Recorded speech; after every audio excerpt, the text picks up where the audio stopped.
This city was founded in 1706 when Spain established a military presidio as the primary Spanish colonial outpost in the West. And the roots of Spanish traditions run deep here. Even the modern Civic Center was built following the traditional Spanish village pattern with a central plaza surrounded by government buildings, homes, and a church. This central plaza area is endearingly known as Old Town.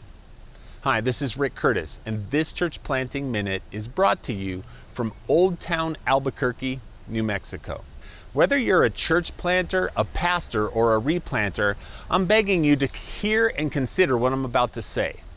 There are times when we are so focused on doing something new that we forget the value of doing something old.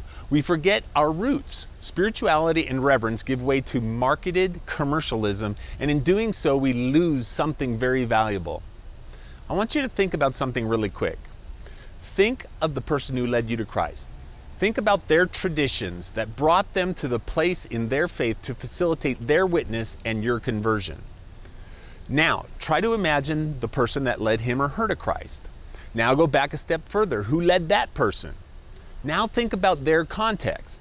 They existed in a world and a context that you would consider old. Yet still, that context had the ability to raise a disciple to win your person to Christ. Now, let's roll it back even further. One by one, person by person, one individual leading another individual to Christ so that today you yourself could lead another into his kingdom. Let's go back even further. Person by person, let's go back 1,000 years. Think about the context there, vastly different than ours.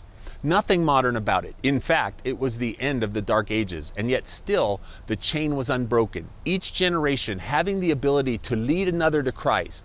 It's really mind-blowing. Okay, now let's roll it back still further. Another 500 years. Justinian becomes the emperor in Constantinople in 527, and still the chain of witnesses that led to your salvation remains unbroken. And the context for ministry is so far removed from what we do today, it's actually laughable. You see, my point is simple. At times we concentrate far too much on appeal and the modernization of our message that we forget our roots in the simplicity of the gospel traveling from person to person in an intimate way. Honestly, it's time to get our focus right. I need to say this. Let's go one more time. Come with me back another 500 years into the Garden of Gethsemane, Christ with his disciples. Though I have no idea who they are, I know this one thing for a fact. My roots stem from that garden. There's an unbroken chain of individuals. I will never know their names, but it's a person-to-person, unbroken chain of witnesses from one of Christ's disciples to me. And that's the responsibility that you and I carry to extend that chain to yet another soul. Church planter, pastor, replanter, it's not about doing something new. It's simply about connecting to the roots from which you came, re-engaging people in relationships and with the gospel, and adding another link to the chain that you were honored to be part of. Remember, it's a person-to-person connection to Jesus himself in the garden with his disciples. And that I'm a part of that chain overwhelms me with awe. Hey guys, it's time to get interactive. First of all, can I ask you to like this video? Then, your fellow church planners and I need your wisdom below in the comments. Here's the question, think hard. What is the one area of practice you might consider highlighting our rich faith history as opposed to trying to modernize it or make it appealing?